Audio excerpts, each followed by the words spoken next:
It's time. Welcome, everyone, to this week's edition of The Public Square. We look forward to this conversation with you each week, and we hope you do as well, of course. And thank you for tuning in. I've got Dave Zanotti here, and Jeff Sanders, Melanie Elsey, Alan C. Duncan, and Rob Walgate. So that means we have a whole crew here. And really, Dave, do we return to the same subject 2 weeks in a row? But this issue deserves it, doesn't it?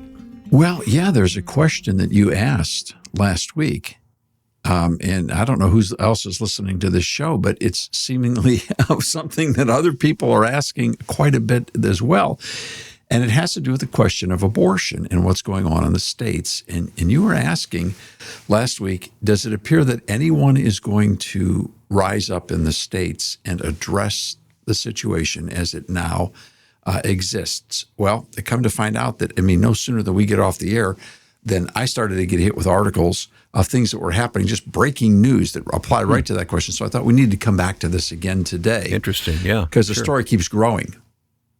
Last week we were talking about Colorado and how that once red state is now a blue bastion in that regard. And when we use the colors, please understand, it really isn't code for us. We don't believe in the Republican and Democrat parties. We don't believe in a two-party system. We don't believe that the founding required two parties, that it's not a part of our Constitution. We even go as far as to say that when you really study the book of Proverbs, the ancient Hebrew wisdom literature, that God himself speaks about factions and parties, and he doesn't like organizations that exist to divide and conquer. So we're not big fans of the political parties. So when we talk about red and blue, it is just really shorthand in regards to explain where the last presidential election vote went. And Colorado has been blue for a long time in that regard. It used to be red, now it's blue. So that's the first thing. We call it the coloring book map because we don't really take it any more seriously than that, but it's a code to get us started, or words to get us started. So let's talk about Colorado. Just again, to review, we were talking about the reality that Colorado passed a very sober enshrinement of abortion law. And now lawmakers are taking advantage of that and expanding all sorts of provisions that serve the abortion industry. The key point to start is to understand that we are no longer talking about a popular movement in culture. The abortion world would like us to think that this is about young, vibrant women who feel disenfranchised from their rights and that they're marching in the streets as the suffragettes did for the right to vote years ago. This is not the case. What is the case is there is an industry emerging of big abortion, Planned Parenthood, big pharma, and others. And now riding right with them and just sort of right at the base of their legislative and constitutional endeavors is the LGBTQ community. This is an industry that is moving to write their way into state constitutions so that their agendas and their enterprises will go forward as protected industries into the future. This is about corporate takeovers of state constitutions. It's not about some heightened moral debate of the downtrodden. Not even remotely true. It's masked that way, but if you have the guts to look at the numbers, you see a very different picture. And to the New York Times credit, recently they did such a review, an extensive review, and they came away with a very similar conclusion. This is big business controlled by big organizations. So that's where we want to start. So Colorado is now fighting a massive fight in regards to having made the mistake of enshrining abortion into their constitution. Again, that's all code buzzwords for the industry. What it basically means is you give your constitution over to the control of the agenda of Planned Parenthood. We watched the same thing happen in Ohio. What was hilarious about in the Ohio amendment, we broke the language down in a site called See the Language, which had millions of views. And what we noticed was the 5 definitions for reproductive decisions that were put into the Ohio Constitution in 2023 matched up with the 5 revenue streams by which Planned Parenthood gets their money in the state of Ohio. Wow, okay. Literally writing your business plan into the Constitution and calling it a fundamental right. Okay, so what? You have the fundamental right to make money in Ohio. Is that what this is all about? All right, so it's remarkable what they did. Let's go to Missouri. The question in the Show Me State, and Wayne, you raised this question for us last week. You basically said, can Missouri pull out of this situation that they're in? I mean, they've passed a constitutional amendment that seems way too radical for the people of Missouri. Well, and by the way, these constitutional amendments supersede any subsequent law restricting abortion, right? And as Melanie points out over and again, not only does it supersede the law, it takes the legislature out of the lawmaking process. Because when you create constitutional language, it prohibits laws being passed that mitigate against the constitutional language. So, I mean, it's a bad idea, especially when you're handing it over to an industry that the only thing that I can parallel this industry to is the Death Eaters in J.K. Rowling's writings. I mean, these people live on death. That's what they do. Now, they try to dress it up on all kinds of other moments of compassion, but their fundamental reality is they want to enshrine abortion. And in these state constitutions, is there any other amendment that comes close to how the specificity of this one? I mean, this is incredible. I got to give that answer to Rob. Well, it has specificity, but it also has vagueness. And vagueness and allows the courts to make decisions on what words actually mean. That was part of the argument for the Ohio language. Like, they don't even leave definitions defined. They leave it up to what the courts may say, and they leave it so vague. And we talked to some of the leaders that used to be in Planned Parenthood, and they said, well, that's exactly how we would have written it, because it left things so vague so that the courts could have a say on what that actually means. That sounds like a Yogi Berra quote or something specifically vague. Yeah. But Rob, hang on though. Rob, I handed you that, teed that one up for you.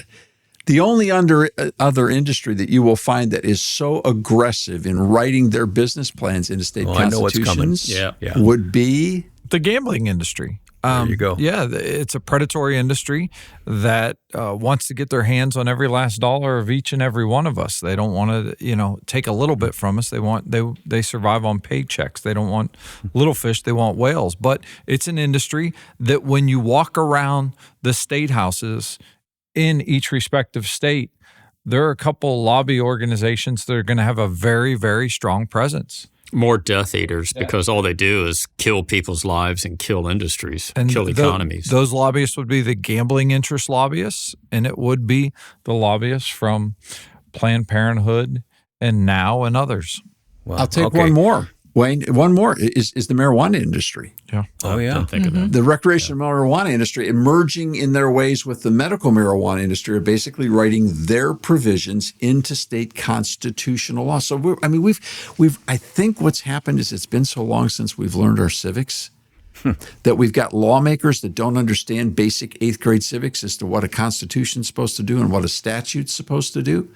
And so they are literally handing over to the highest bidders hunks of the Constitution. This is not citizen-initiated stuff where the people have lost their minds and are taking over the government in direct democracy. This is big business buying their way in, and they're buying the lawmakers on the way through the door. Wow. Okay, back to Missouri, as I was taught to pronounce it. Missouri in my newsman days, as brief as they were. The correct way. Well, Missouri has found a spine. Their legislators have decided to put a ballot issue on the upcoming probably 2026 ballot, which will repeal the enshrinement of abortion, the bad language that got passed right after Dobbs in that emotional tidal wave of misinformation and disinformation, which led so many people to make a bad choice. They want to give people a chance now to have a full look in the full light of day. It was 2024 when it passed. So they're going to have a chance in 2026 to review that now that we can see it in the light of day and see the circumstances and how fast the industry has moved from that point of enshrinement to a point of dominance and what they're trying to do. So the legislatures had the courage, the Republican legislature in this case, to place this back on the ballot. We don't know exactly when. Now, the question is, can the good folks of the Show Me State find the courage to say, oops, we made a mistake. Let's go back, delete this language, and put in more reasonable language to deal with the question of abortion on demand? I'm looking, Dave, at one of these pieces that we were sharing around. They're talking about they might call a special election. How do you guys think that would fare? Well, we would be wanting to encourage an election at a time period where the most participation would be rendered, and not if it's a special election in an off time period, then you have low voter turnout and it's harder to get the good policies in. And I think, as Dave mentioned, he talked about the emotion from the Dobbs decision. It's that whiplash effect that people are going back and forth, and we're trying to get our bearings and help them understand what truth is and what the law is going to look like, not just for today, but for the years to come. Yeah. Well, a lot more to be understood here and a lot more to be discussed on the Public Square, so you stay with us now here. And we have a website, a couple of them actually, thepublicsquare.com and aproundtable.org. I hope you'll make use of both of those websites.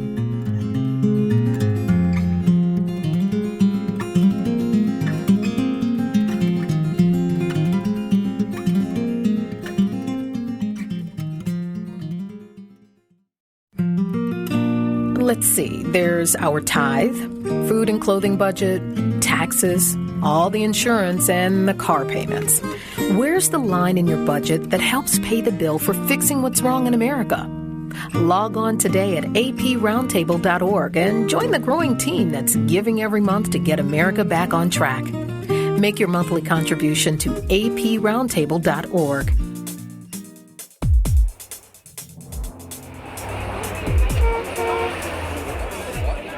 Spreading the light of liberty across the land.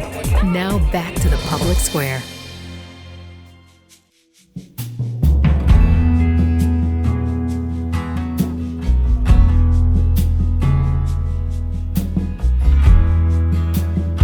Let's pick up right where we left off here on the Public Square today. Dave Zanotti again is with us, Jeff Sanders, Melanie Elsey, Alan C. Duncan, and Rob Walgate. And I guess you're going to turn to Melanie, Dave? Yeah, Melanie, I know you've had time to look at the language now of what was passed in Missouri in 2024 and now the amendment that is being proposed to go on the ballot, hopefully in 2026. Now, let's get this real quick right out of the gate before we get into the actual content. Let's remember that what we're talking about is an amendment that will be going on in a major congressional election. So that will have an impact. If abortion comes back into the 2026 election season, and the theme of that election season has to do with responding to that tidal wave of Dobbs, and in essence, the resurging pushback against it, that could have interesting implications in regards to state office holders as well as congressional districts in any state that would do such a thing. So, Melanie, let's look at the language now. Does this amendment that would strike the 2024 enshrinement and replace an alternative, does it make sense? What do you see? Well, it's important to understand that what passed in 2024 was more than creating a new fundamental right to what they called reproductive freedom. It was a restructuring of the duties of the legislative branch altogether, because it prohibits the legislative branch from making any type of policy that the language basically says the government shall not deny or infringe. And elsewhere it says the right to reproductive freedom shall not be denied, interfered with, delayed, or otherwise restricted. So in the legislature's responsibility to protect the public welfare, they are being cut out of this policy, and it gets tossed to the courts to make interpretations on what this new fundamental right looks like in terms of how it plays out in real time in the world. When that language is repealed, what the Missouri legislature approved in the House in the middle of April and passed in the Senate at the end of April of 2025, that language, the new ballot language, it's the state's duty to protect the public health and welfare. And elsewhere it says the General Assembly may enact laws that regulate the provision of abortions, abortion facilities, and abortion providers.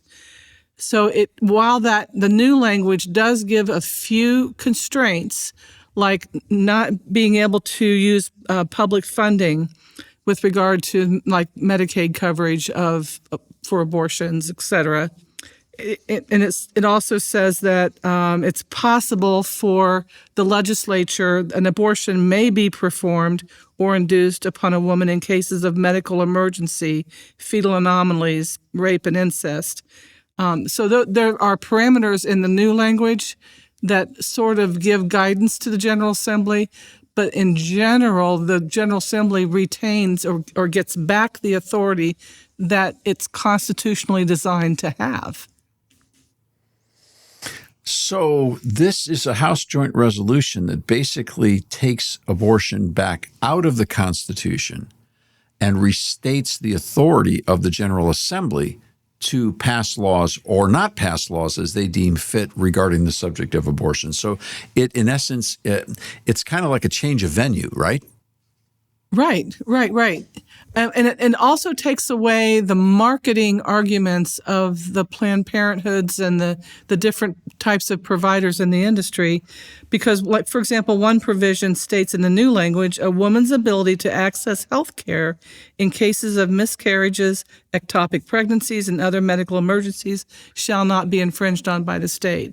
So all of the sort of the fringe stories that they were sort of creating to say, oh, this is needed to make sure the state doesn't have any authority, those parameters are built back into the new language.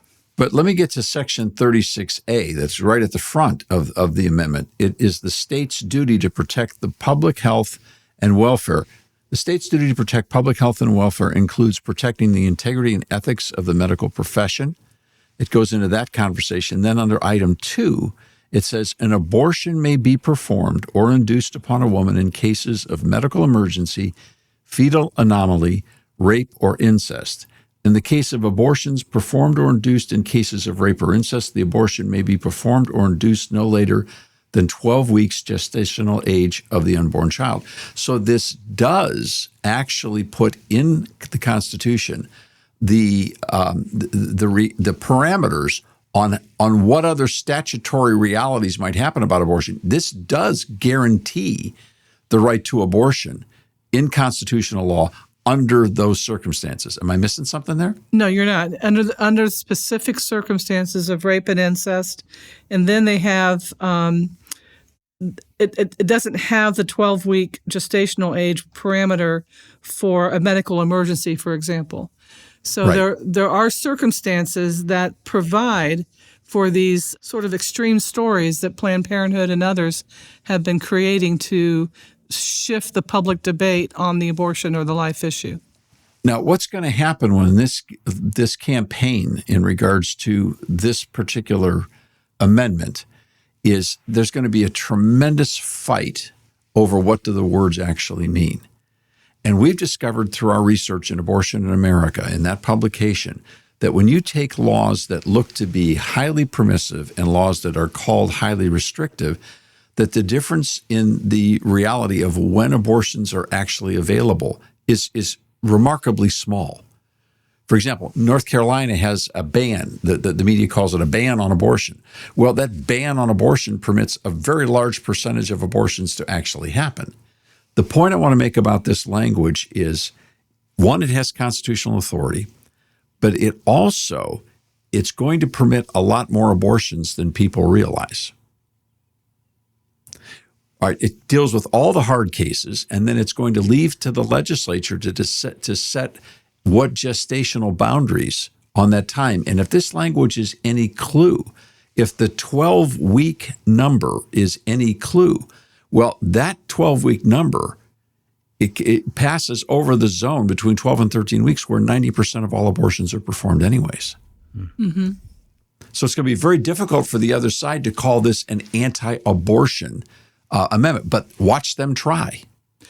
Well, the other blessing on this language is that you have to look at what the shall language and the may language, the mandatory and the permissive. So in the may language, the General Assembly may enact laws that regulate the provision of abortions, abortion facilities, abortion providers. then it says in a different section, no abortion shall be performed based on prenatal diagnostic tests or screenings that indicate a disability of an unborn child. So there are parameters built into this language, but where there isn't a specific prohibition, the General Assembly, as they should have under our constitutional framework in a republic, the General Assembly has the legislative authority to determine what is in the best interests of the citizens of Missouri.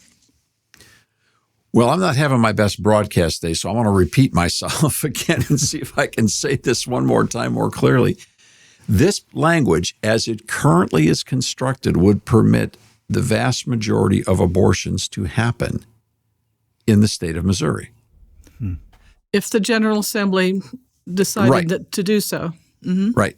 But what's going to happen is this will be fought as if this is a ban on abortion. Mm-hmm. And it's not. Mm-hmm. It's a reasonable platform for the people of that state to come up with the numbers that they want based on the majority consent. Nobody in America, no state in America has a 100% ban on abortion. Right. But the abortion industry lies about it.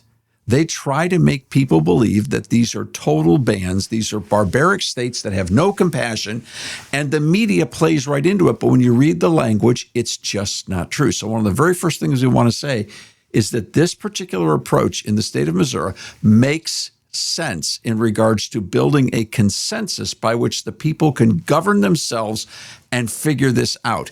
It is not an absolute ban under any stretch of the imagination, nor is likely it can't even possibly get there the way it's constructed. But the important thing is that the other side will try to act as if this is a revolution against women's rights. And it's just not true. Dave, that being said, what do you all think the chances of this passing would be? Because I looked at the previous pro-abortion amendment from 2024 passed 51.6% to 48.4%. So it was roughly 90,000 votes. I believe 93,000 votes was the difference in 2024. So out of about 3 million that were cast. Yeah, so you're going to have to move 47,000 votes to flip, and in 2026 it's still it'll be a big election year, being an even numbered year in Missouri, but it won't be like a presidential election year, so you may have to move a little bit less number of votes. It's going to be a campaign of getting out the vote, basically, yes. and with good information going out to the public, and then making sure they make an effort to get folks to the polls. And it's an election that people all over the country can participate in. Yes, it's in Missouri, and it's the state legislature, and it's the people of Missouri. But nothing's stopping people in Ohio or Florida or California or whatever from sending their money to agencies in that state to get out the vote for whichever side that you pick. So do you all think that flipping 50,000 votes is possible? Oh, it's very, very possible. Happens all the time. Yes. Yeah, interesting. That was my question, too. Okay, well, by the way, if you've not read our comprehensive report, Abortion in America, please go to life.aproundtable.org to read and ask for a copy. life.aproundtable.org. Let's take our break. We'll come back with the team on the Public Square.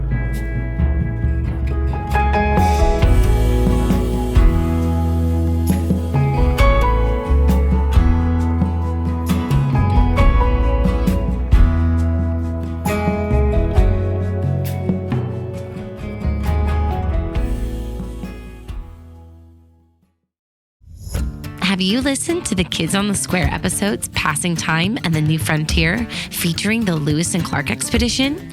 Join us for discoveries. Well, these marks in the dirt, they make a pattern. Must be tracks of some kind, but surely not. Those scratches are too large.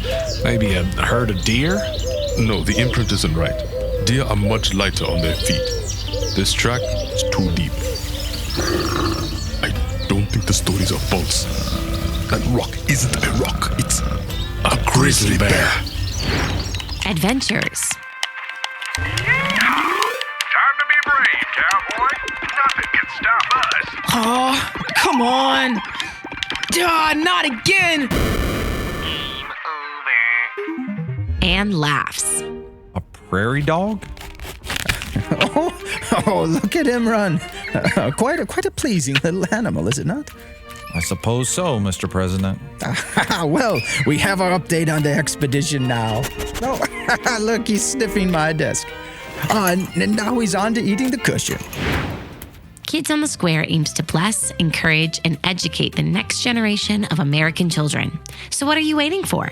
Grab a friend, share this episode with your family, and join us today at Kids on the Square. Listen to episodes and discover more today at kidsonthesquare.com.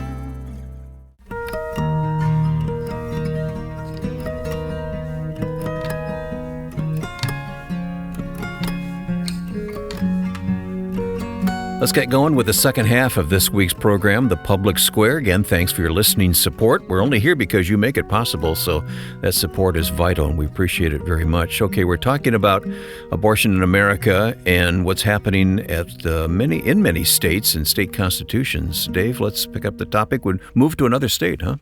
Well, we're going to go to Georgia in just a second, but before we leave Missouri, or Missouri, depending on where you get trained in media. Yeah, I work for an old-time news director who insisted I call it Missouri, and I don't know what's correct anymore. So we'll do both for everybody. Before we leave Missouri, I think it bears note that this is a historic conversation in an important and historic moment. Jeff alluded to it earlier, that this is something that everyone who believes in the cause of human life can participate in, and that's true. Now, we are researching right now where the players are on the ground in the state of Missouri. We don't know how strong the pro-life leadership is, where it's connected, where they're mad at each other, where they're not talking, where they're fussing, where they're feuding, where they're fighting, or whether they're all in one mind. All of that matters because this is a decision for the people of Missouri to make. It's their call. These are their lives. This is their constitution. And we love the people of Missouri. We have a lot of listeners in St. Louis, for example, and they're wonderful, wonderful people. And we want to encourage them to prayerfully get engaged in this process right now and to celebrate the fact that they have a legislature that had the courage to say the amendment that was passed was not right. It goes too far. And we can redress that, but we don't have a lot of time. You're not going to get a lot of bites at this apple. It's time to redress this and rebalance the scales. And that's understandable because this was a highly emotional time period, very emotional time period.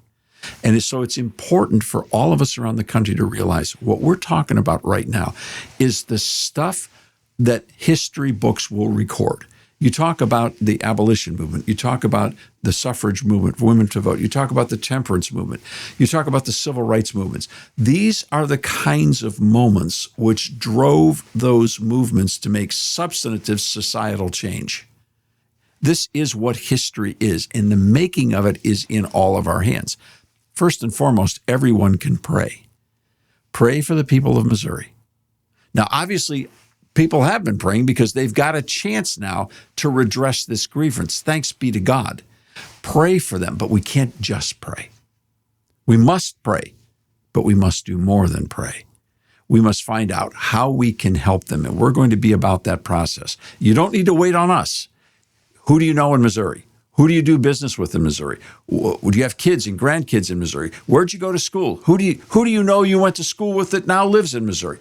Everywhere you can find. What churches are you aware of? What authors do you read that right? How do you connect with that state? And you know the degrees of separation are very small when you're talking across the whole nation. There's a lot of people who could get involved to help. You have no idea if 10,000 people who didn't know they could help do, and they simply each wrote a check for $100 to the organization that's going to lead this project. Now that's a big help. Unexpected help. And it's the thing that the abortion industry can't counter because they don't have those networks of support. But we have to be involved. So this is what history is all about. And it's in the making. And so we're going to be on this story and on the story and on the story. So stay tuned for more. And as Rob said, best way to get this next step is to get Abortion in America.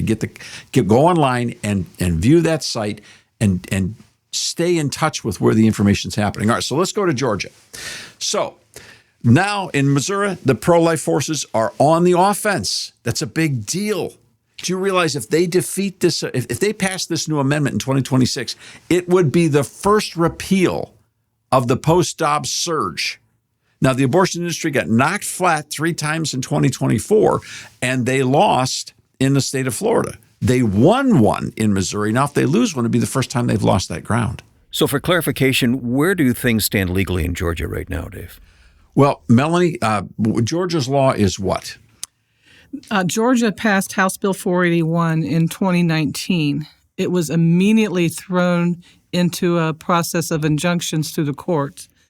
And once the Dobbs decision was rendered in 2022, there were movements judicially to lift the injunction. And the last step in Georgia was a final action by the Georgia Supreme Court on November 23rd of 2022. So they have a statute in Georgia known as the heartbeat law, where generally abortions would not be permitted after there's a detectable heartbeat.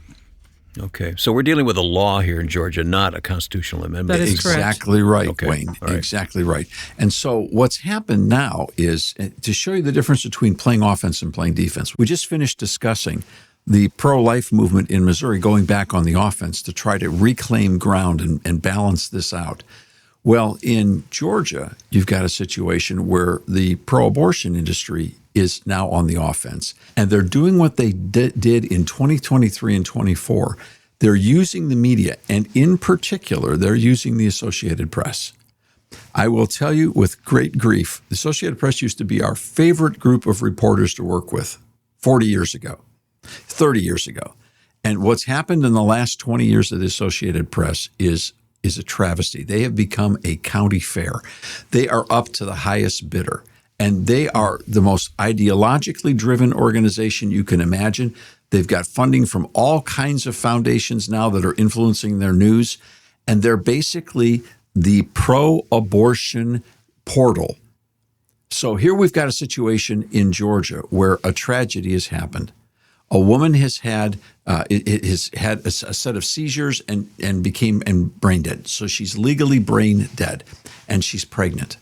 Well, Georgia has a heartbeat law that says once a detectable heartbeat, and that's usually in the 6-week zone, then abortion is illegal in Georgia. It doesn't make all abortions illegal in Georgia. It doesn't make medical emergency abortions illegal in Georgia. It's that heartbeat rendering provision in the law. So what ends up happening is the woman is there on life support. And the fact of the matter is that if they remove the life support, the child will die. The family, however, evidently the family doesn't have the paperwork that's necessary. Empowerable medical attorney, power of attorney over the medical decisions, or a living will. So the family of the woman, and she's not married, so the father of the child doesn't have also a power of attorney. So, and the woman's wishes are evidently not known. And so the hospital's faced with a decision that if no one has the authority to pull the plug legally, and the hospital does, they will inevitably make a decision that results in the abortion of that child. And the hospital chooses not to do that. They don't believe they have the authority to do so for multiple reasons of law. Why is the default always to kill a child? That's the way it seems to me. If there's a difficult decision, if there's a difficult situation, kill the baby. I mean, that solves the problem, right? Why isn't our default, let's keep somebody alive? Let's try to preserve life. I've never been able to understand that is what's here. happening in this situation. This is more complicated than what you've just described, Jeff. And I agree with you. When there is a chance for a baby to survive, whether the mom has been in a car accident and there's a sudden death of the mother and the baby can be saved, great. But in this situation, this woman, Adriana Smith, had multiple blood clots to her brain. She was declared brain dead at 9 weeks. That is a circumstance where the baby would miscarry, would not be aborted. If they were to, but what the hospital decided to do was they put her on a ventilator to keep her body functions alive, presuming that the baby would develop. Maybe normally, maybe not. I'm not a medical doctor, so I don't know. But they are adding, their desire is to add another, to that initial 2 months and a week, the hospital wants to add another 4 months of keeping her on a machine so that baby would continue to develop. That is contradictory to what the statute says on the heartbeat language, because there are exceptions that are provided in case of medical futility. Yeah, it wouldn't be classified as an abortion. No, it would be a spontaneous abortion, which is includes a miscarriage circumstance. Now, why is this important? When I know we got to take a break, it's very important what Melanie just said, because the Associated Press and the pro-abortion industry is saying, see, the heartbeat bill makes the hospital have to do that. That's not what the heartbeat bill says, right, Melanie? That is correct. And there have been attorneys who would not maybe normally be on our side of the life issue, but there are attorneys who have weighed in to say that it was actually malpractice. One of them said in a blog that for the hospital to put this circumstance on this family at 9 weeks declaration of no brain activity. Well, there is more to talk about here, of course, and we will get after it in just a moment, but we do need to take a break. So join us on the other side. We'll be back in a moment.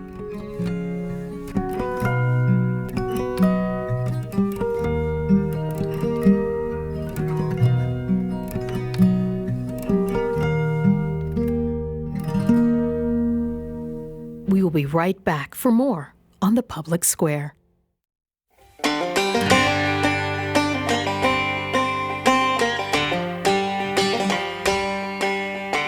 Earlier, we made mention of the Abortion in America report that is available at life.aproundtable.org. Okay, let's jump right back in where we left off a moment ago, Dave.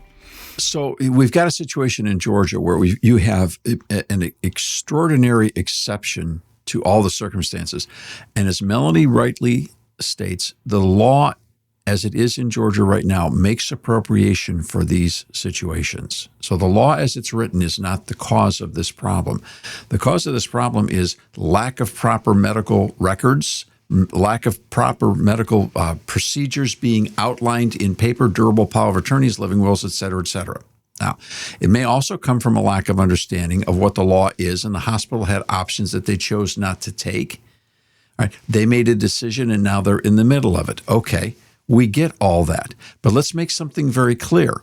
Ignorance of the law doesn't make the law bad. Mm-hmm.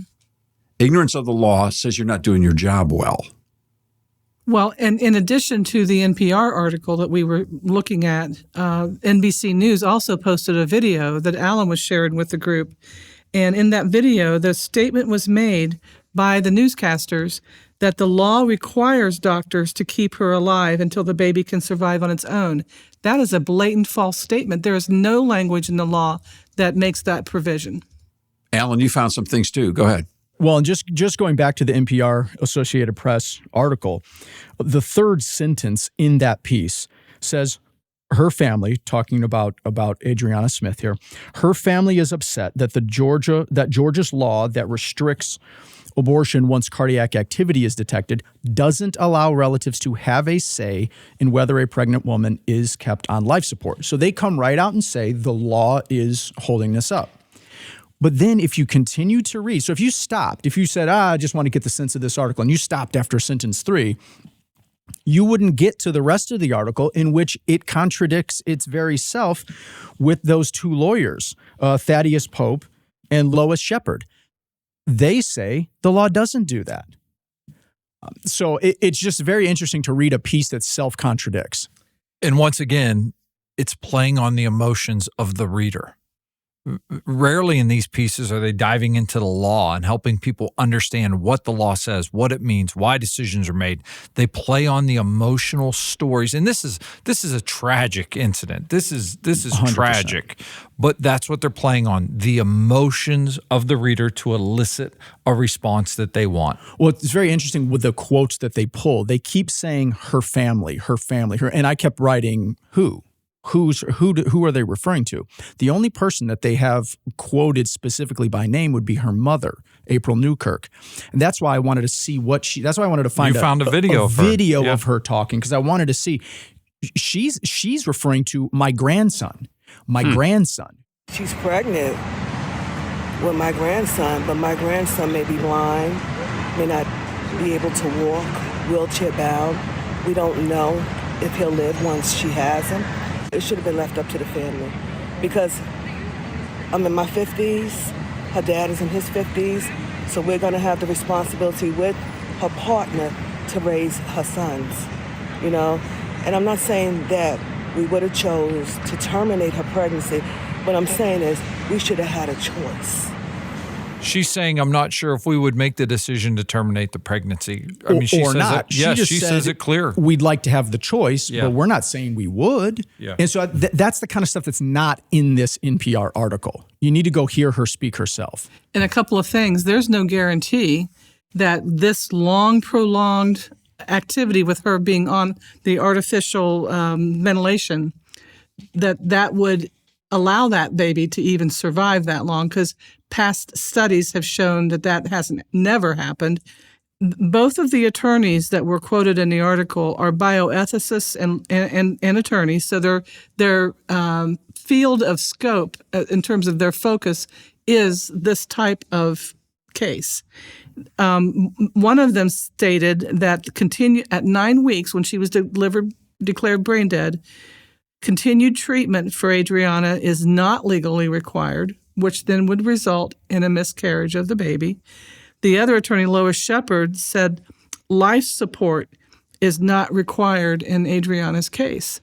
So if Adriana had been declared deceased at a car accident, for example, and there was no opportunity for life support, and she was 9 weeks along, there would have been no effort to save the baby because the baby wouldn't have been viable.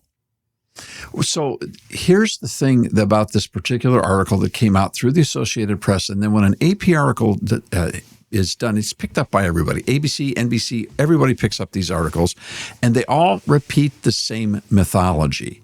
The awful pro-life heartbeat bill is what's put this woman in this trauma, and now she's dead, and now the baby, and all of this horror that they have very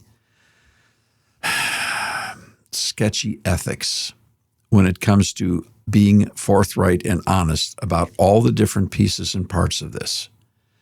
And they use the articles to propagandize, to make people highly emotional so that they will fight against the cause of life, thinking that these bills and these amendments are somehow fundamentally unjust. That's not fair. It's not true. It's not right. It's not honest. And it is despicable behavior because they're not telling the truth. Is this a good time then to bring up this organization's sister song that's mentioned in this article? They're the lead plaintiff in a lawsuit challenging Georgia's abortion law. They get quoted in this piece. This is an organization that's pro-abortion, pro-LGBTQ, all trans, everything that these people would support. They left. don't hide their beliefs. It's right there on their website. You can see for yourself. $8 million in revenue in 2020. They have funding from the Ford Foundation, Proteus Fund, Groundswell Fund, McKinsey Scott. So they're a pretty well funded left wing organization, and it seems like the industry. They're stirring the pot to try to get this to the surface. They're not interested in breaking down the actual law. At least it doesn't seem to me. Well, then let's take a look then at again, Associated Press's irresponsibility. Here's a quote. Last year, ProPublica, if you don't know who ProPublica is, look them up. All right. Definitely a significant radical cohort in the media. Last year, ProPublica reported that 2 Georgia women died after they did not get proper medical treatment for complications for taking abortion pills. The stories of Amber Thurman and Candy Miller entered into the presidential race, with Democrat Kamala Harris saying the deaths were the result of abortion bans that went into effect in Georgia and elsewhere after Dobbs. Wait a second. That's not that true. That whole paragraph is nonsense. Right. It's not true. It's not accurate. It's incorrect. There's the Associated Press quoting ProPublica. We've been over and over and over these 2 cases, and the bottom line is the abortion industry and Big Pharma are responsible for those deaths, not the laws in the state of Georgia. Right. Didn't the Biden administration loosen up the restrictions on those abortion pills? It removed the requirement that when you take these pills that you would have to personally go see a doctor. So these women were not counseled by a physician in the aftermath of taking these pills.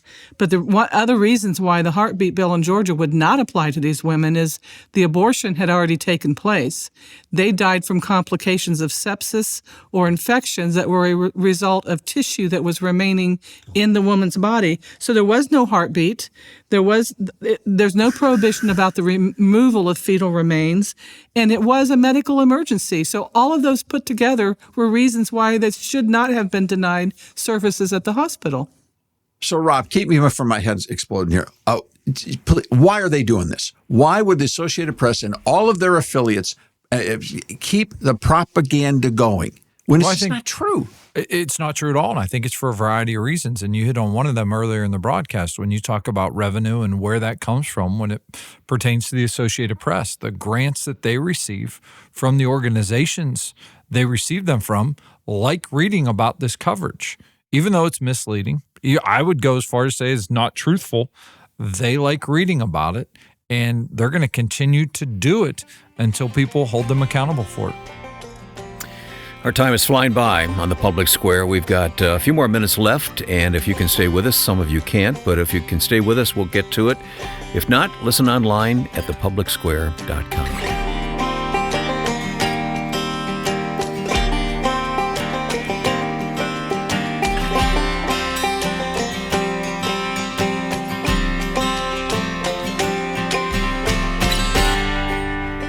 We will be right back for more on the Public Square.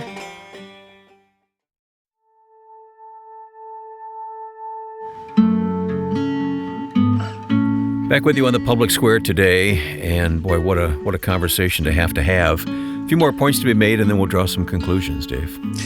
When we're at a bit of a disadvantage because we do not like to overcook these conversations by having hours and hours and hours of pre-talk. Now, there are hours and hours and hours of research. Right. It could be done, couldn't it? Yeah. We could do this for 3 more hours just on the research that Melanie and Rob and Alan and others have gathered together. It's a lot of stuff. One of the key points I'd like to try to help people understand is buckle up, because history is in the making and history is messy. One of the things we're trying to nail down is that the Associated Press and those that are picking up their stories are embracing full-blown fabrications. They are making stuff up, not counting that anyone will go back and fact-check them.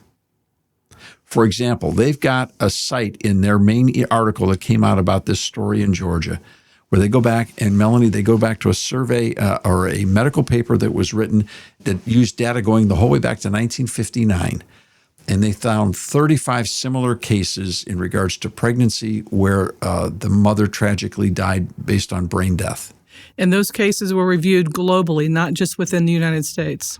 So if you take a look at escalating an article based upon that number, and given the fact that we have a little more than 1 million abortions a year happening in America, if all of those cases were in America, it would be 1 case every other year roughly, or 1 case out of 2 million. And they're trying to escalate this as the hub of why there should be no restrictions on abortion whatsoever. That's their predicate. That's their goal. I got to be careful what words I use because they have lawyers too. It's just not truthful. They're not being honest. But on top of all that, nobody in this genius brain trust of experts that they pull up says, well, but you know, the medical technology on the ability to save a life of an unborn child today versus 1959 isn't even close. Right. But see, that's not factored in as well. These are propaganda pieces designed to take hard cases that are so incredibly rare and use them as a reason to not protect moms and their children. Why? Because they're in bed with the abortion industry. And if the Associated Press would like to go to court and prove differently, I'd be happy to go through that discovery process with them. And the cases that they bring forward through the media sources are going to escalate, trying to connect the dots that there's no connection. Like in the mifepristone stories, where there was no relationship at all to a heartbeat legislation and an abortion that had already taken place. So those types of stories, we have to look at them with a critical eye to understand that the details in the story could be off enough to make it false, and the circumstances could be completely different if there were intervention at the time the woman truly needed the help.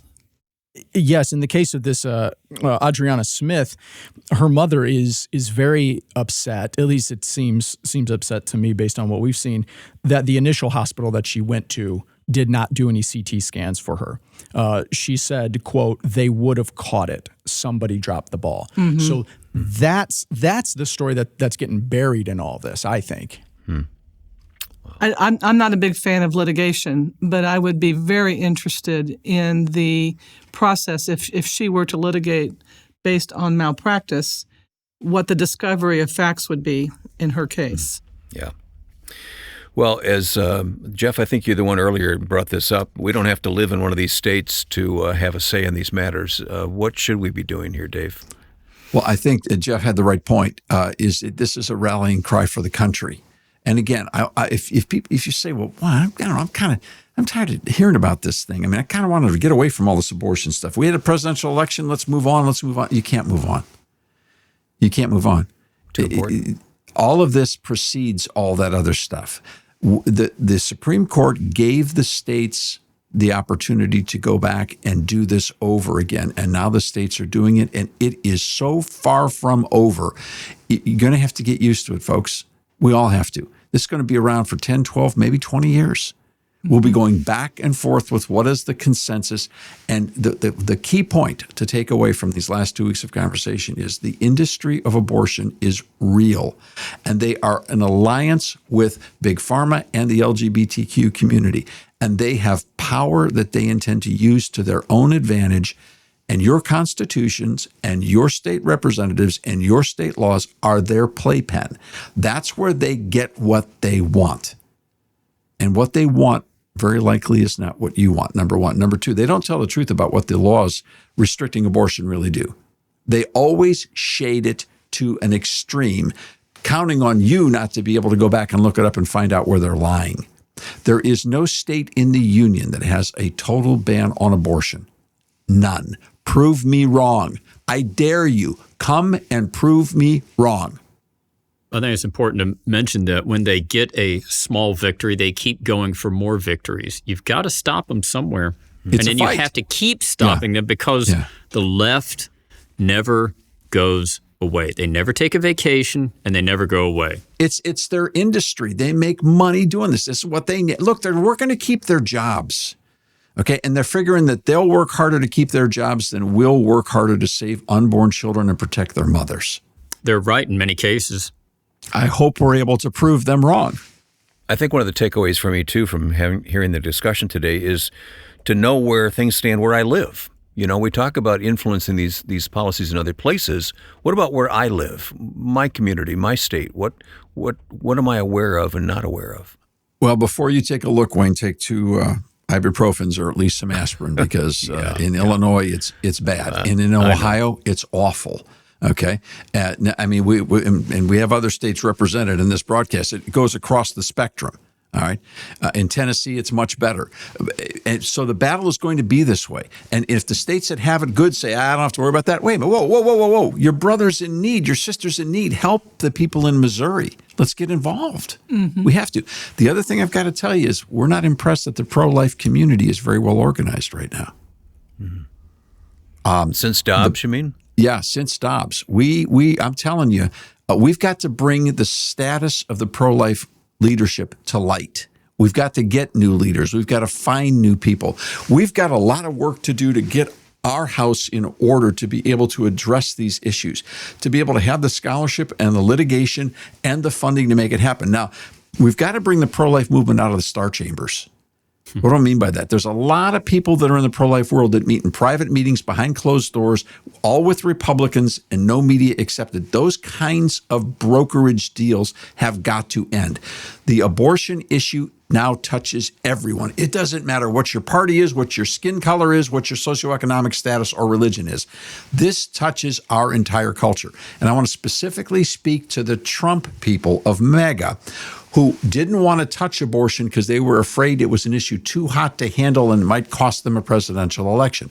That was a decision that was made. It's a decision that is over. The truth of the matter is, if we don't address the life issue, there won't be a country left to make great again.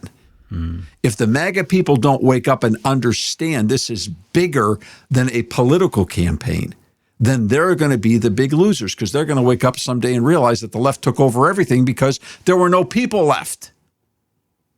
We've got to change this mindset. This is an issue for everybody. It's not a wedge issue. There's nobody running for office on this right now as we speak. This is about life and death in America and what is just. And I think there's opportunities for other states that have passed constitutional amendments for their lawmakers to look at them, for their citizens to look at them and say, hey, this is a time to be a leader. This is a time to step up. And you know, truth be told, when you look at some of that language, those states should have buyer's remorse on it. They should say, wait a minute, we want another shot, just like Missouri's talking about doing. Yeah, let's pray that happens. All right. Well, team, thank you. Thank you very much for helping us all understand better what's going on around us and what we need to be doing in light of it. So thank you very much, and thank you for listening to The Public Square. This is a very shareable program. Use the website, thepublicsquare.com.